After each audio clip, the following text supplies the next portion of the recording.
Hola, bienvenidos y bienvenidas a la clase número 5 de este curso de Química General 1. Hoy les hablaré de las ondas electromagnéticas y un poco de la radiación, cosa que dio paso a lo que conoceremos más adelante como la mecánica cuántica. Lo primero que hacer es preguntarles ¿qué ven en esa imagen? Probablemente alguno ya le evoque un recuerdo a lo mejor de algo que se ve si uno se acerca a la orilla de una parte de la Tierra, es decir, donde puede ver el mar. Lo que se muestra justamente en este dibujo es una representación, es una simulación de cómo son las olas marinas y en donde se puede ver de que el patrón que siguen las olas marinas, si se sigue un punto, la verdad, es que es uno de forma circular. Es decir, pareciera que avanza, pero si uno toma un punto, el punto, la verdad, no avanza ni retrocede, sino que describe un círculo. Cualquier punto que ustedes tomen de esta ola, va a ocurrir lo mismo. No obstante, como la ola en la superficie está más expuesta a los vientos, hacia abajo, hacia el fondo, ese círculo comienza a ser más pequeño y por lo tanto si yo tomo este punto de acá, si se fijan, el patrón que describe circular es más pequeño que el que está arriba. Ahora bien, este perfil que se dibuja de las olas es como sucesivos valles y crestas. A este perfil se llama onda. Ahora, lo importante de esto es que estas ondas se pueden ver, de modo que son ondas físicas observables. A este tipo de ondas entonces se denominan mecánicas porque necesitan un medio para desplazarse. La onda del agua necesita el agua para poder desplazarse. Estas ondas mecánicas, así como las que vamos a ver a continuación, pueden ser descritas entonces con un perfil en un gráfico. Y dentro de ese perfil de ese gráfico se pueden definir algunas magnitudes que sirven para caracterizar una onda. Pongan atención al dibujo de arriba. La onda, como habíamos visto en la ola marina, pasa por sucesivos crestas y valles. Eso es el comportamiento normal de una onda. Y este comportamiento se asemeja mucho al de la función seno. Si ustedes grafican la función seno, también la función seno tiene este comportamiento descrito y por lo tanto a este tipo de ondas se le conocen como ondas sinusoidales, ¿ya? Porque al graficar la función seno da más o menos esa forma, en donde parte de la línea 0 llega a un máximo y luego pasa a los valores negativos. Después de los negativos vuelve a subir a los positivos y así sucesivamente. Entonces la línea que está aquí para esta onda representa el valor 0 de la escala en este gráfico. La primera magnitud que se puede definir dentro de estas ondas es lo que se conoce como la longitud de onda y que se grafica con la letra lambda. La longitud de onda es la distancia entre puntos iguales de ondas sucesivas. Entonces aquí hay una primera onda y luego pasa y se genera la segunda onda. Entonces la distancia entre este punto y este punto es lo que se llama la longitud de la onda. Se podría medir también, por ejemplo, entre este y este, entre este y este, o entre este y ese, etc. No necesariamente tiene que ser como está descrito aquí entre cresta y cresta o entre valle y valle, pero sí tienen que ser puntos sucesivos. Otra cosa que caracteriza a las ondas es su amplitud. La amplitud de una onda es la altura máxima, como ustedes pueden ver aquí, de la onda por encima de la línea central o la máxima profundidad por debajo de esta línea. Entonces, una onda se puede ver su amplitud hacia el tope de una cresta o hacia lo profundo de un valle. Entonces, la amplitud es otra cosa que se puede describir de las ondas.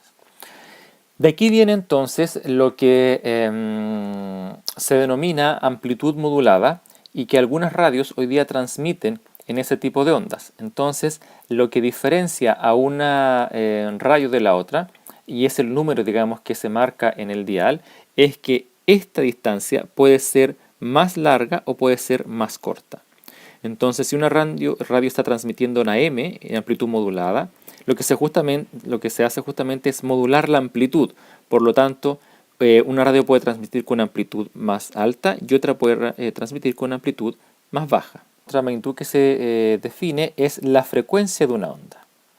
La frecuencia de una onda es el número de longitudes de onda que pasan por un punto en particular, pero en un tiempo de un segundo.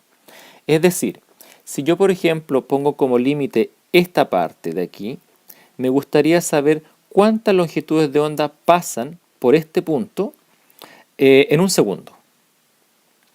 Y entonces aquí se da una situación en particular. Si ustedes comparan ahora la onda azul de arriba con la onda azul de abajo, se van a dar cuenta que la onda azul de abajo es más estrecha. Es decir, dentro de este mismo punto que yo he marcado aquí, hay más valles y crestas que en la longitud de onda de arriba.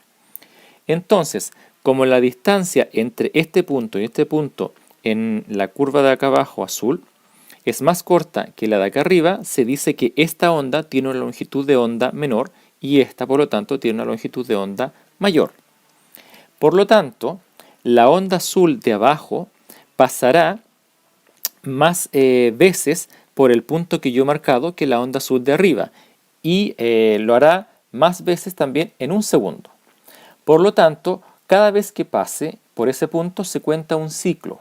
Eso es ese ciclo, ese número de ciclos, porque uno puede medir cuántas veces puede pasar, entonces no solamente va a pasar una, puede pasar muchas veces, se mide en un segundo.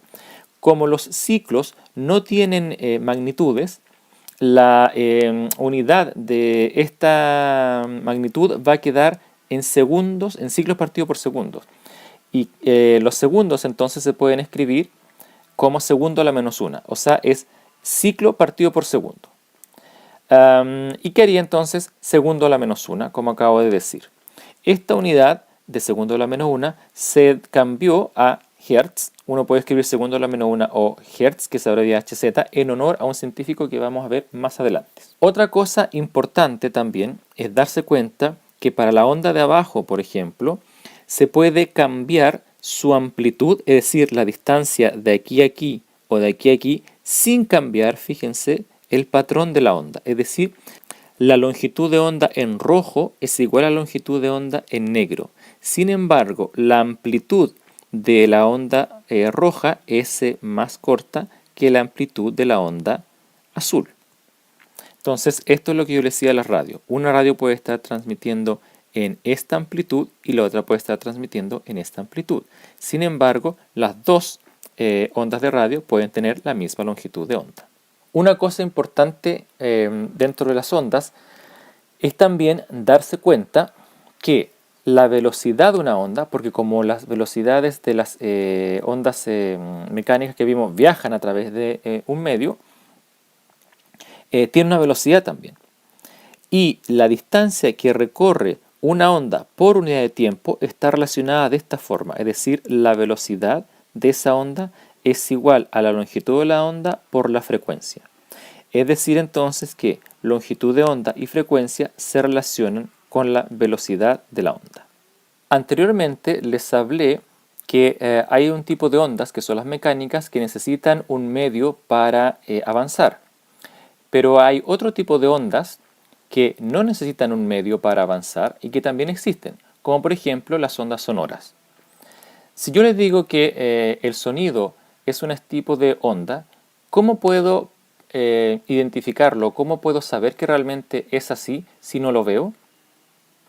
Bueno, para esto se realiza lo que se denomina un experimento con el tubo de Rubens, que los invito a observar y luego a discutir. Using a simple signal generator app, I can send a pure tone through the tube. This causes the flame heights to adjust into peaks and valleys. The distance between these peaks should correspond to the wavelength of the sound. Therefore, if I know both the frequency and the wavelength, I should be able to estimate the speed of sound within the tube.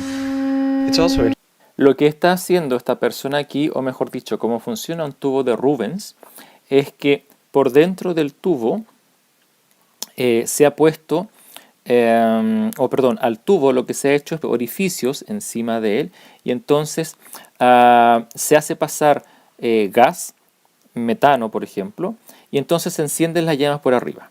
Como vimos al principio, todas las llamas eran del mismo porte, pero lo que pasa es que en el otro extremo del tubo se pone un parlante, y la persona lo que tiene ahí en la mano es un aparato que permite cambiar justamente la amplitud y la longitud de la onda de ese sonido. Y esta es la forma entonces de comprobar de que las ondas que no vemos sí tienen el comportamiento de valles y crestas, como se está mostrando aquí. Lo que ocurre entonces con el tubo de Rubens es que cuando el sonido viaja a través del tubo y el gas quiere salir hacia arriba para ser quemado, se dibuja la figura de la onda que va por dentro del tubo, fuera del tubo, con este patrón en las llamas. Entonces diríamos que la onda interrumpe la salida del gas, y donde existe una cresta implica entonces que sale más gas, y donde hay un valle implica de que sale entonces menos gas. Pero ¿cómo es posible que una onda, que es una cuestión que no vemos, sea capaz de interrumpir al gas? Eso quiere decir entonces que es capaz de golpearlo, de no dejarlo pasar. Vamos a hablar de este fenómeno más adelante. It's also interesting to note that as I decrease the amplitude but keep the frequency the same, the peaks move to where there were once valleys. Y así podemos ver la música.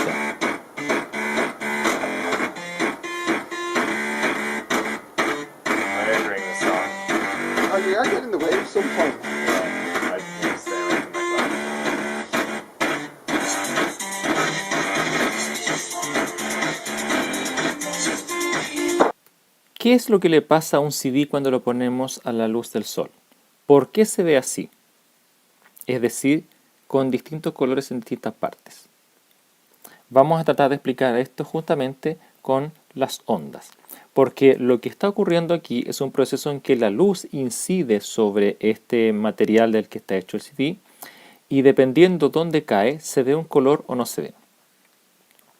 Lo primero que tengo que hablarles entonces es que las ondas se pueden provocar entre ellas lo que se llama interferencia destructiva. Porque claro, aquí no solamente puede llegar una onda, llegan muchas, millones y millones de ondas de la luz solar al CD. Entonces, ¿qué es lo que ocurre?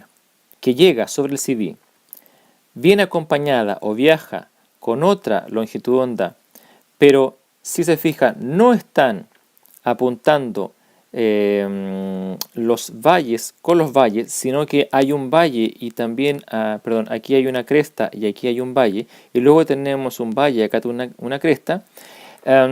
Podríamos decir que entre esas dos ondas hay un desfase, es decir, ellas vienen desfasadas.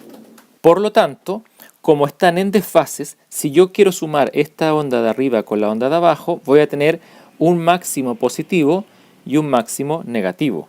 Y luego tendré un máximo negativo y luego tendré un máximo positivo, y así sucesivamente, y lo que voy a encontrar como resultante sería esto, casi nulo.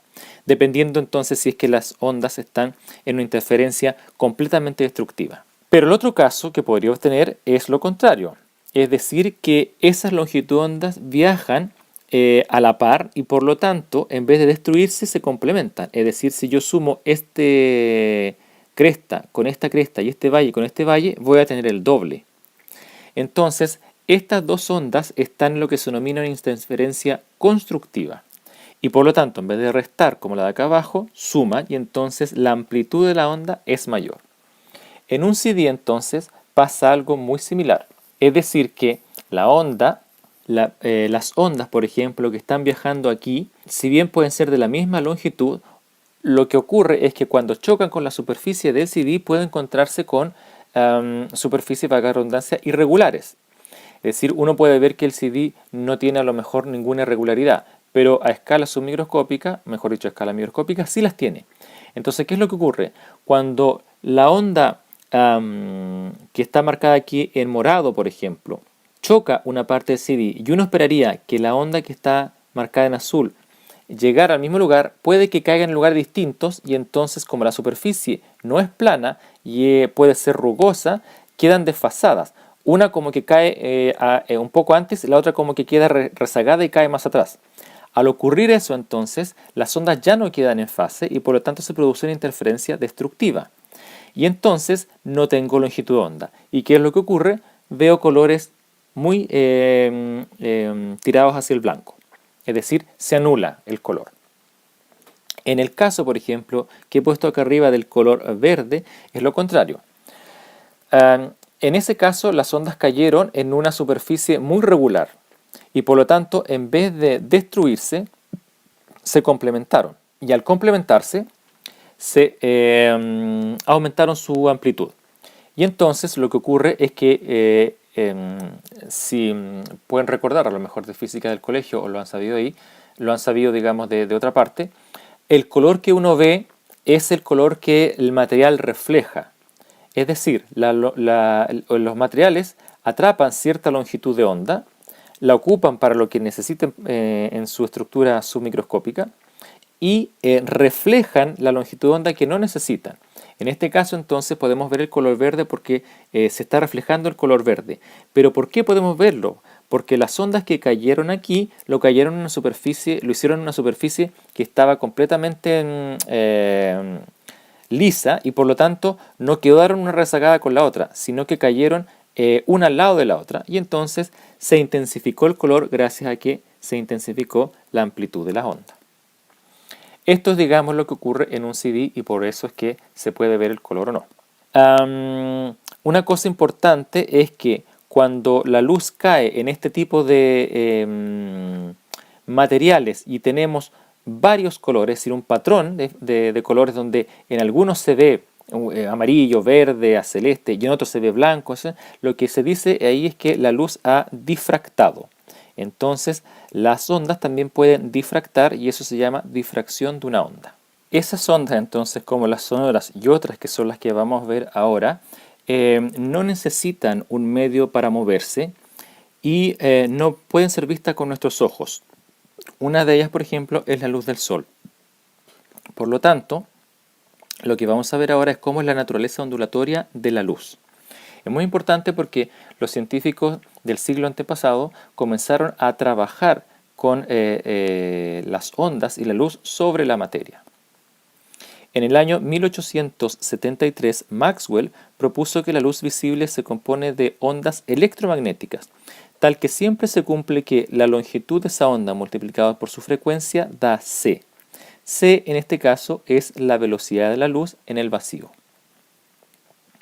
El electromagnetismo ya estaba avanzado, digamos, en ese tiempo había muchos expositores de él, por lo tanto Maxwell pudo tomar esas leyes y hacerlas suyas y describir justamente cómo era una onda electromagnética.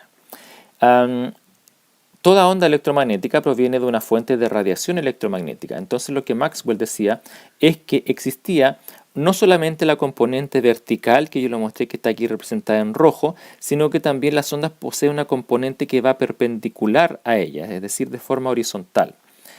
Esta puede ser la componente del campo eléctrico y esta que va de forma horizontal puede ser la componente del campo magnético. También puede ser al revés, la roja puede ser la componente del campo magnético y la verde puede ser la componente del campo eléctrico. Todo esto depende de cómo se mire. Lo importante de esto, entonces, es que la radiación electromagnética tiene una forma sinusoidal para un plano, es decir, está compuesto de un campo eléctrico, pero también acompañado en un plano perpendicular, tiene un campo magnético. Nosotros vamos a utilizar el valor de la velocidad de la luz en el vacío como 3.0 por 10 a la 8 metros partido por segundo, que también se puede escribir como metro segundo a la menos 1.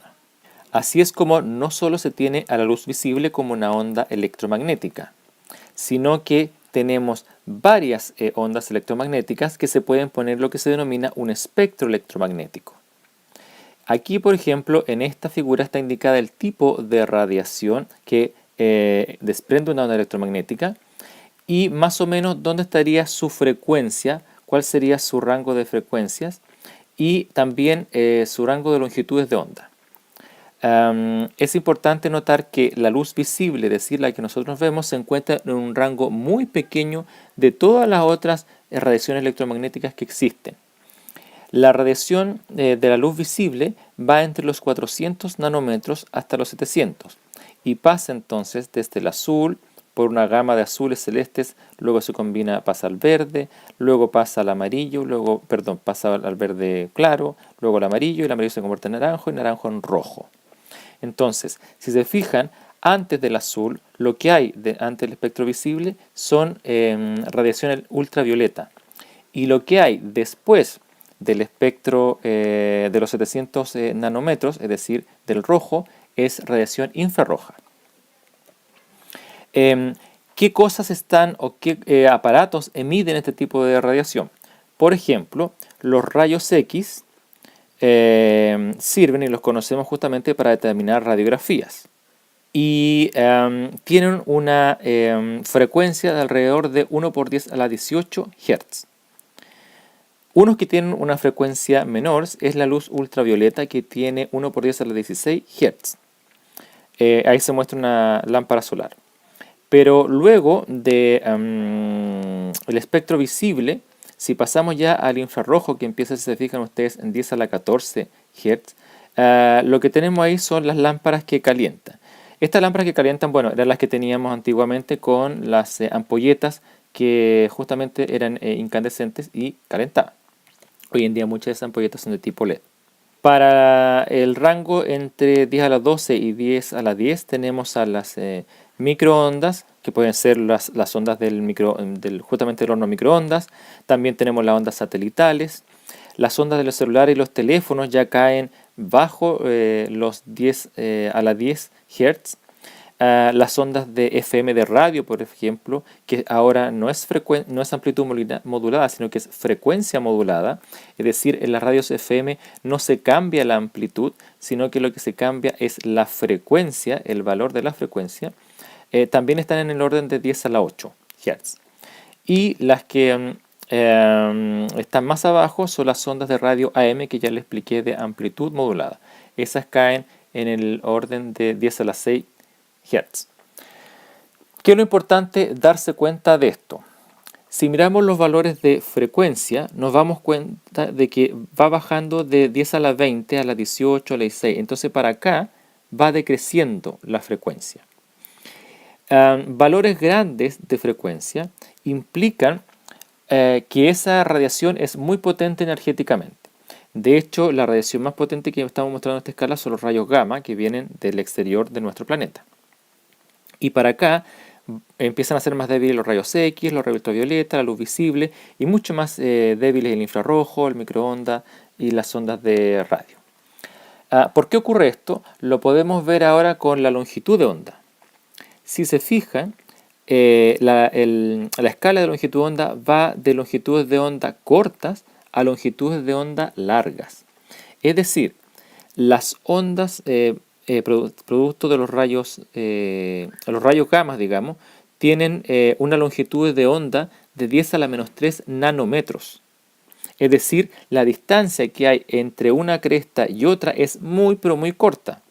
Sin embargo, si nos vamos al extremo de la otra escala, la longitud de una onda, vamos a ver por ejemplo AM, de radio AM, es de 1 por 10 a la 11 nanómetros. Es decir, que la distancia que hay entre un valle y otro valle, entre una cresta y otra cresta, es muy larga.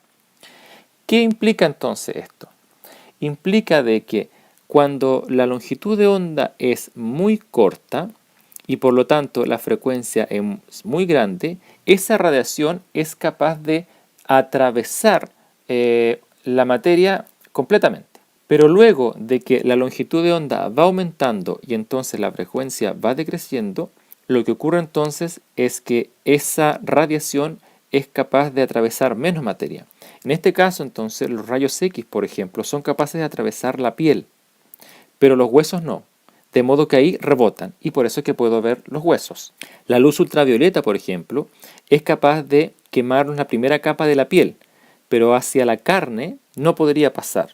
De modo que nos puede causar heridas en la dermis o máximo en la epidermis, pero no así llegar hacia la carne. Y así sucesivamente, es decir, las que están a longitudes de onda más larga o hacia frecuencia más bajas, quiere decir entonces que son menos potentes atravesando la materia. De ahí que las que son menos potentes y que ya se están dejando usar son las radios AM, porque su longitud de onda, como es tan larga, es muy difícil que llegue y entre a las casas, ya que capaz que no sea capaz de atravesar una ventana, por ejemplo, o una pared de concreto. No así los rayos gamma, que atraviesan todo. Lo que quiero mostrar con esto entonces es que la frecuencia con respecto a la longitud de onda, o si ustedes quieren, la longitud de onda con respecto a la frecuencia son inversamente proporcionales. Es decir, a gran frecuencia tenemos longitudes de onda cortas, pero a baja frecuencia tenemos longitudes de onda larga. Siempre entonces, altas frecuencias y bajas longitudes de onda implican que esa radiación es muy potente, y bajas frecuencias y grandes longitudes de onda implica entonces que esa radiación es débil. Veamos lo que expliqué de la relación que hay entre la frecuencia y la longitud de onda en el espectro electromagnético que vimos anterior. De hecho, aquí hay un trozo. El ejemplo dice: un láser empleado para soldar retinas desprendidas produce radiación con una longitud de onda de 640.0 nanómetros. Calcule la frecuencia de esta radiación. ¿Qué datos nos están dando en el ejercicio? Este es un ejercicio simple, la verdad, y nos dicen que la longitud de onda de ese láser para soldar retinas es de 640.0 nanómetros y nos están preguntando por la frecuencia de esa radiación. Entonces, ¿cómo se relaciona la frecuencia con la longitud de onda? Esta es una de las primeras fórmulas que vimos, y si ustedes lo recuerdan, la frecuencia por la longitud de onda es igual a la velocidad de la luz en el vacío. De modo que si quiero ver el valor de la frecuencia, es cosa de despejar de aquí la frecuencia, y esto nos queda que es igual a la velocidad de la luz dividido por la longitud de onda. La velocidad de la luz es un dato conocido, una constante, que no está puesta aquí en el problema, pero se puede buscar en cualquier tabla, o si ustedes quieren pueden retroceder hacia atrás el video y darse cuenta de cuál es el valor que es. Y la longitud de ondas está en nanómetros, mientras que la velocidad de la luz está en metros. Así que hay que hacer una transformación. De modo que, poniendo arriba el valor de la velocidad de la luz, que es 3.00 por 10 a la 8 metros segundo a la menos 1, y abajo el valor de la longitud de onda, que son 640.0 nanómetros, y transformándola, recordando de que 1 por 10 a la menos 9 metros es un nanómetro, entonces el nanómetro con el nanómetro se van a cancelar, el metro con el metro también se van a cancelar, y entonces la unidad de la frecuencia va a ser segundo a la menos 1.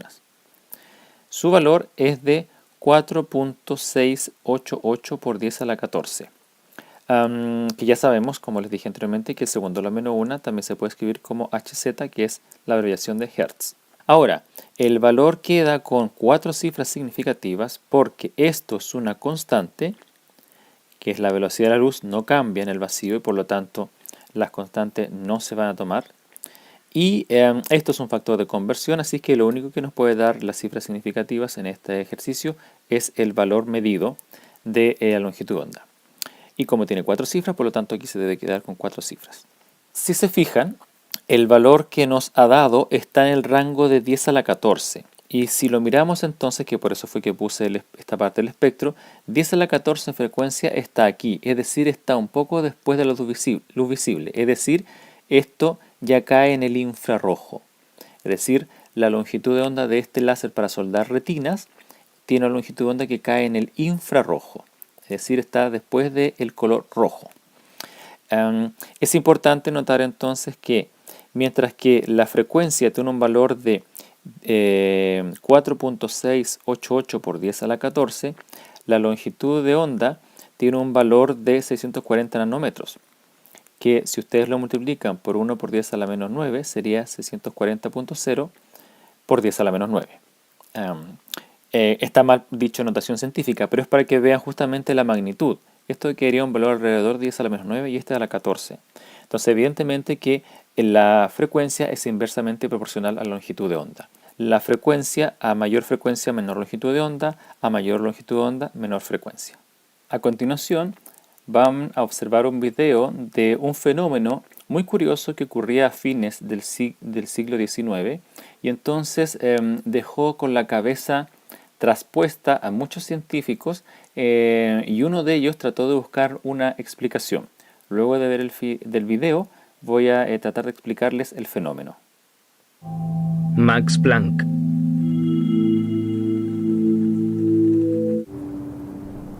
Hacia fines del siglo XIX, la tecnología de la iluminación se convierte en mercancía industrial masiva. Para desarrollar normas de calidad para focos, los físicos se ocupan de las leyes según las cuales los cuerpos incandescentes irradian calor o luz.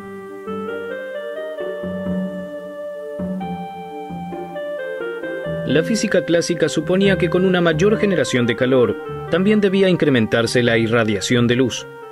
Pero ante una observación más detenida, esa tesis resulta incorrecta. Un ejemplo, si se calienta acero, este asume diferentes colores de acuerdo a la temperatura correspondiente. Lo que ocurre en este contexto no es otra cosa que la transformación de energía térmica en energía lumínica. De acuerdo a los conceptos de la física clásica, al incrementarse la temperatura, el acero debería entregar cada vez más energía en forma de luz, hasta llegar finalmente a la radiación ultravioleta, que por cierto no es visible para el ser humano. O sea que el acero se tendría que tornar invisible.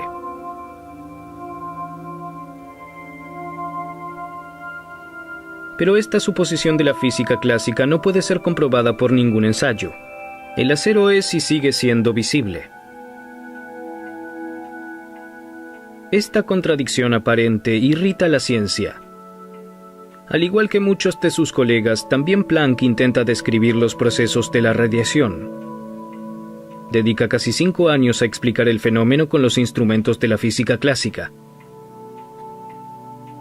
Pero no encuentra una solución satisfactoria.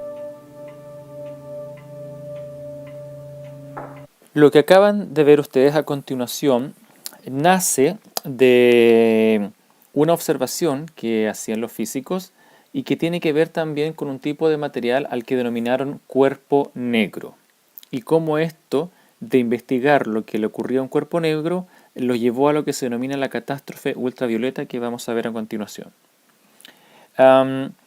Estos físicos estaban preocupados de estudiar el fenómeno según el cual los cuerpos incandescentes irradian calor o luz y a ellos le llamaron cuerpo negro. Para explicar qué es un cuerpo negro se hace siempre un dibujo analógico porque en realidad un cuerpo negro perfecto no existe. Este cuerpo negro es uno tal que teóricamente absorbe toda la radiación que le llega y no la deja escapar. Entonces, imagínense un tubo de un metal cualquiera que tiene un pequeño orificio. Si ahí entra un rayo, ese rayo va y por dentro tiene una superficie irregular.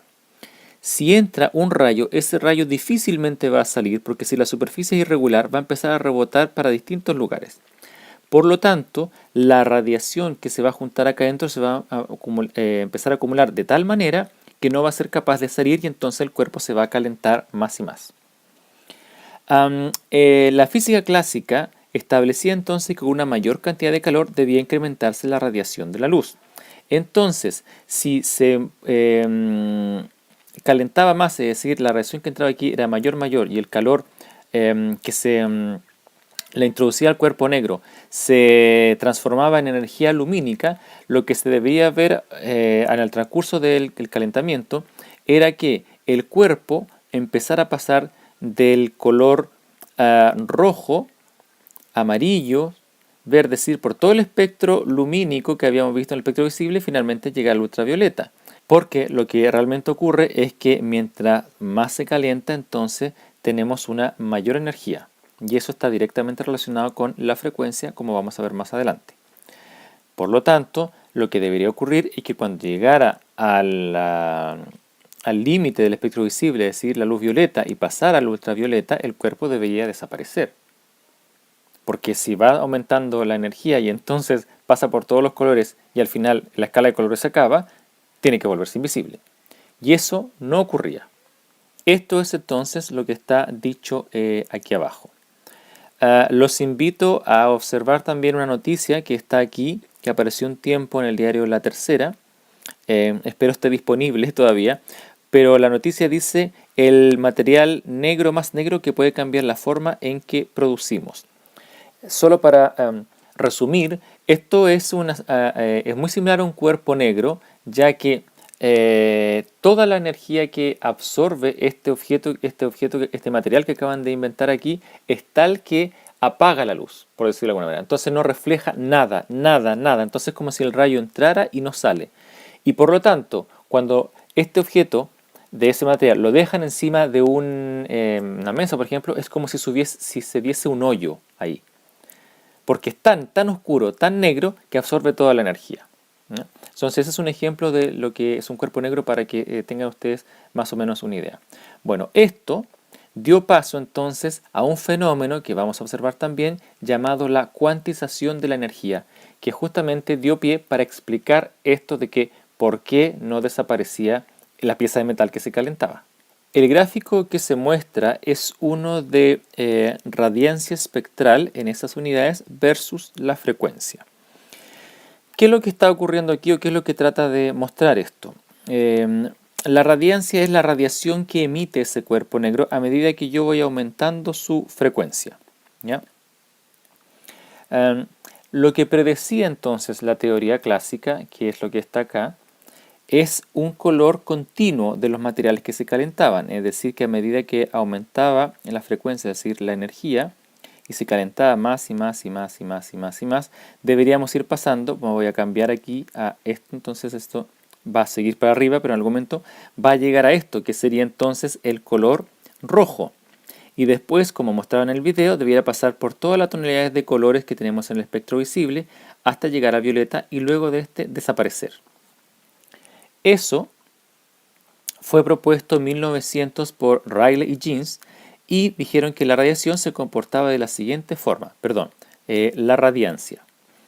La radiancia, que es dependiente de la frecuencia, por eso se pone entre paréntesis el nu, era igual a 2pi k t dividido por c al cuadrado por nu al cuadrado, donde k es una constante que vamos a conocer más adelante, la constante de Boltzmann, t es el tiempo, c es la velocidad de la luz en el vacío y nu es la frecuencia.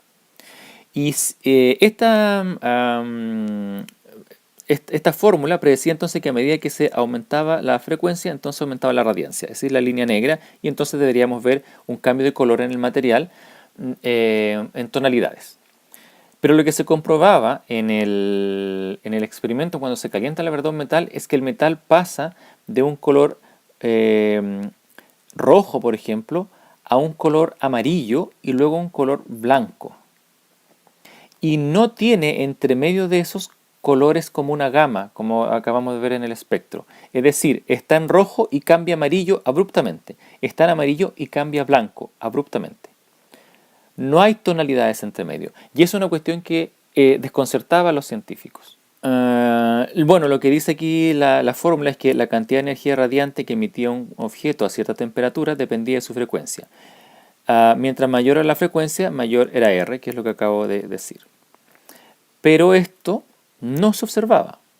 O sea, a medida que se calentaba, R alcanzaba un máximo, mostrando un color a la vez, y no una gama como el arco iris. Entonces, por ejemplo, observe la curva roja. Aquí la frecuencia va aumentando, y a la temperatura de 3000 Kelvin se veía un máximo, no una línea continua, sino que aquí aparecía el color. Y este color está cerca del rojo. Pero si se calentaba a 4000, entonces saltaba del rojo a otro color. Si se calentaba ahora a 5000 Kelvin, saltaba del rojo a otro color. Y así sucesivamente. Entonces, si vamos calentando esto, nos damos cuenta de que la curva, en vez de avanzar de forma continua, avanza discretamente. O sea, está en este valor y ahora pasa a este valor. Y de ese valor pasa a este valor. Y ahora de este valor va a pasar a otro valor. Si se seguía calentando, entonces aumentando la frecuencia, se caía en la zona de ultravioleta y el sólido debería desaparecer. A esto fue lo que se llamó entonces la catástrofe ultravioleta, porque eso tampoco se observaba. Entonces, no se observaba esto de la curva de Rayleigh y Jeans, y lo que se observaba era que los colores iban apareciendo de uno en uno y no en un espectro como lo que está puesto en el fondo.